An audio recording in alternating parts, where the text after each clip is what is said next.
Hello everyone, this is Manju Sharma. Welcome to my YouTube channel interesting social science. Dear friends, आज हम बात करेंगे the making of Germany and Italy के बारे में। ये 6th पार्ट है इस चैप्टर का। इससे पहले हमने 5 पार्ट्स इस चैप्टर के ऑलमोस्ट कंप्लीट कर लिए थे। आज मैं आपके लिए लेकर के आया हूँ इसका next part, the making of Germany and Italy. आज हम पढ़ेंगे कि जर्मनी और इटली की जो यूनिफिकेशन थी उसमें कौन कौन से जो लोग थे उन्होंने मूवमेंट किया और अपना एक योगदान दिया इसकी यूनिफिकेशन में, और कैसे कैसे इनकी यूनिफिकेशन हुई, ये सारी चीज़ें आज के हम इस लेक्चर में जानने वाले हैं। सो डियर फ्रेंड्स, अगर आप लोगों ने चैनल को सब्सक्राइब नहीं किया है तो प्लीज़ चैनल को सब्सक्राइब ज़रूर करें और ज़्यादा से ज़्यादा शेयर ज़रूर करें। So let's start. 4.1 के बारे में अगर देखें तो यहाँ पे बताया गया है कि Germany can the army be the architect of a nation. Germany के बारे में यहाँ की लाइन लिखी गई है कि क्या जर्मनी की जो यूनिफिकेशन हुई थी उसमें आर्मी का कुछ रोल रहा था, कि जर्मनी ने उसमें, जर्मनी के अंदर आर्मी का कुछ जो पार्टिसिपेशन थी वो रही थी। ये चीज़ इसके अंदर हम समझेंगे।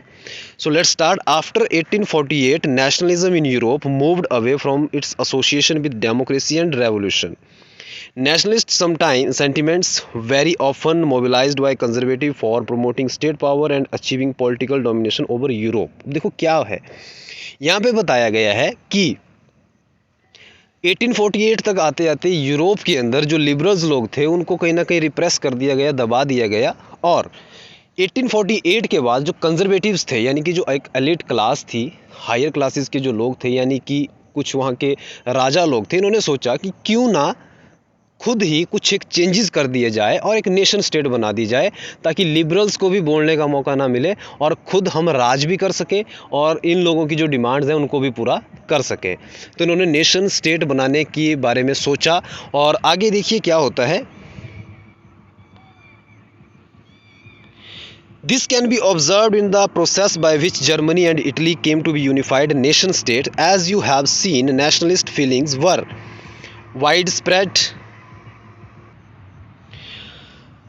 widespread among middle classes German who in 1848 tried to unite the different regions of the German Confederation into a nation state governed by an elected parliament। यहाँ तक की स्टोरी हम लोगों ने समझी थी कि कुछ लिबरल्स लोग थे, एक पार्लियामेंट बनाई, उन्होंने गवर्न करना स्टार्ट किया। लेकिन कहीं ना कहीं जो this liberal initiative to nation building was however repressed by the combined forces। लेकिन जो लिबरल का एक इनिशिएटिव था, एक जो स्टेप था, एक जो कदम था, उसको दबा दिया गया। किसके द्वारा? कुछ कंबाइंड फोर्सेस थी और कुछ मोनार्की, यानी कि जो वहाँ के राजा लोग थे, उन्होंने इसको रिप्रेस कर दिया गया, दबा दिया गया। And supported by the large land owners called the junkers of Persia. और उसमें कुछ एक लोग जो लैंड ओनर्स थे वो भी इन्वॉल्व थे। From then on, Persia took on the leadership of the movement for national unification। अब इसमें जो स्टेप लिया जर्मन को यूनिफाई करने का, वो यहाँ पे एक जर्मनी का ही पार्ट था। पहले ये छोटे छोटे पार्ट्स में डिवाइड था, तो पर्शिया ने स्टेप उठाया कि क्यों ना इसको यूनिफाई किया जाए। So its chief minister Otto von Bismarck was the architect of this process carried out with the help of Persian army and bureaucracy। तो इसका जो एक हेड था वो बना था ऑटो वन बिस्मार्क। तो ये क्वेश्चन भी बनता है कि जर्मनी की यूनिफिकेशन में जो यहाँ का चीफ मिनिस्टर था उसका क्या नाम था? तो ऑटो वन बिस्मार्क। अब यहाँ पे देखो क्या होता है, नेक्स्ट पॉइंट में चेक करना। 3 wars over 7 years with Austria, Denmark and France. 7 साल तक 3 लड़ाइयाँ लड़ी गई, उसमें ऑस्ट्रिया, डेनमार्क और फ्रांस था। Ended in Persian victory and completed the process of unification. और बाद में इसका जो इन लड़ाइयों का एंड होता है वो होता है पर्शिया की जीत के साथ। पर्शिया जीत जाता है और ये जो स्टेट नेशंस थे इनको हरा दिया जाता है। और यहाँ से शुरुआत होती है जनवरी 1871 में। The Persian king William first was proclaimed a German emperor in a ceremony held at the Versailles. जब ये हार जाते हैं और पर्शिया जीत जाता है तो वहाँ पे एक किंग को प्रोक्लेम किया जाता है जर्मन के एम्परर के रूप में, एक सेरेमनी रखी जाती है वर्साई के अंदर। On the bitterly cold morning 18 January 1871 N assembly comprising the princess of German state, representative of the army, important Persian minister including chief minister Ottoman Bismarck gathered in the unheated hall of mirror in palace of Versailles to proclaim the new German Empire headed by Kesar William first of Persia. तो एक ceremony रखी जाती है 18 जनवरी 1871 की बात है, और उसमें जितने भी जर्मन स्टेट के रिप्रेजेंटेटिव थे इंक्लूडिंग द आर्मी और कुछ पर्शियन मिनिस्टर थे, और उसमें ऑटोवन बिस्मार्क का नाम भी आता है जिसने एक बहुत बड़ा इंपॉर्टेंट रोल प्ले किया था इसकी यूनिफिकेशन के अंदर। तो यहाँ पे केसर विलियम को पर्शिया का राजा बनाया जाता है, यानी कि हेड बनाया जाता है। अब यहाँ पे the nation building process in Germany had demonstrated the dominance of Persian state power. The new state placed strong emphasis on modernising the currency, banking, legal and judicial system in Germany.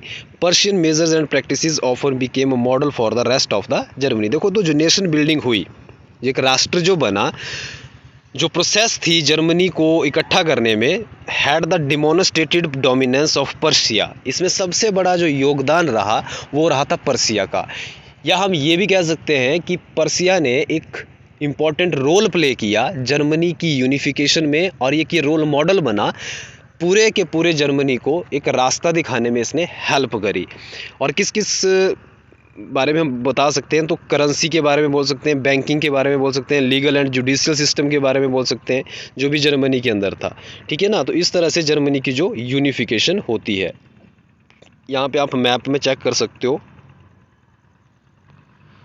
Persia before 1866, तो जो purple colour यहाँ पे दे रखा है ये पूरा Persia था। Okay, और born by the Prussian Franco Prussia war 1871, तो बाद में ये वाला जो कलर है इसके बारे में बताया गया है। तो यहाँ पे लिखा गया है कि यूनिफिकेशन ऑफ जर्मनी 1866 to 71। ठीक है, तो एक सिंपल सी स्टोरी है। आई होप आप लोगों को ये समझ आ गई होगी। तो ऑटोवन बिस्मार्क का नाम आप लोगों को याद रखना पड़ेगा। ओके, जो चीफ मिनिस्टर था जर्मनी की यूनिफिकेशन में, और केसर विलियम को एक प्रोक्लेम किया जाता है राजा के रूप में, right. Now let's talk about the Italy unified. अब जैसे जर्मनी को यूनिफाई किया गया, वैसे ही इटली को भी यूनिफाई किया जाएगा।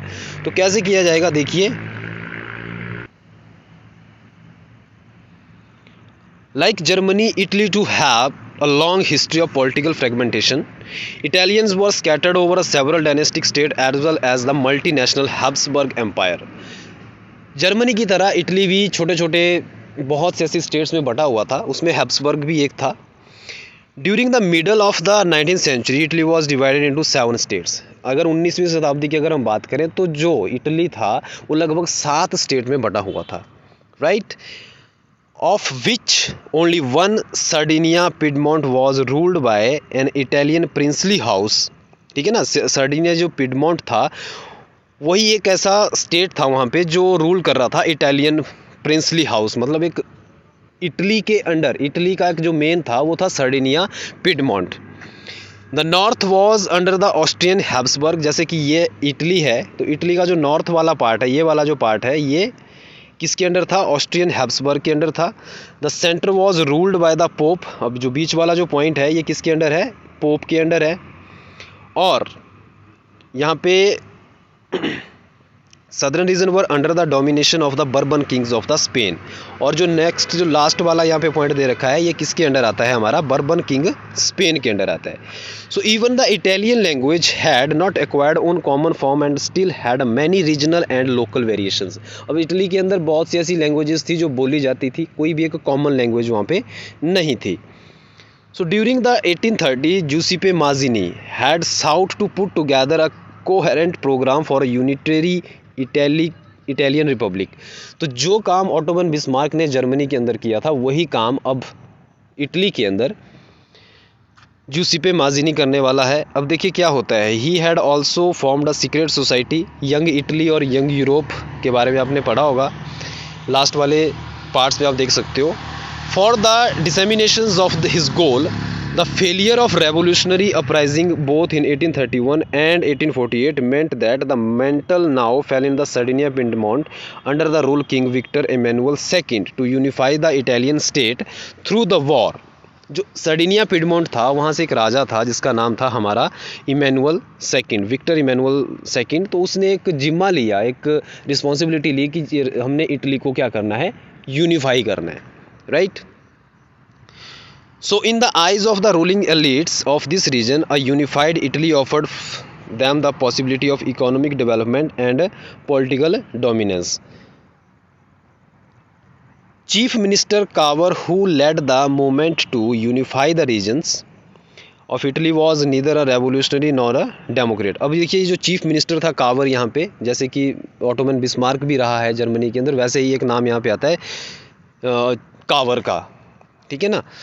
तो उन्होंने क्या किया, unify the regions of Italy was, वो ना ही एक रेवोल्यूशनरी थे और ना ही एक डेमोक्रेट थे। कावर के बारे में बात हो रही है।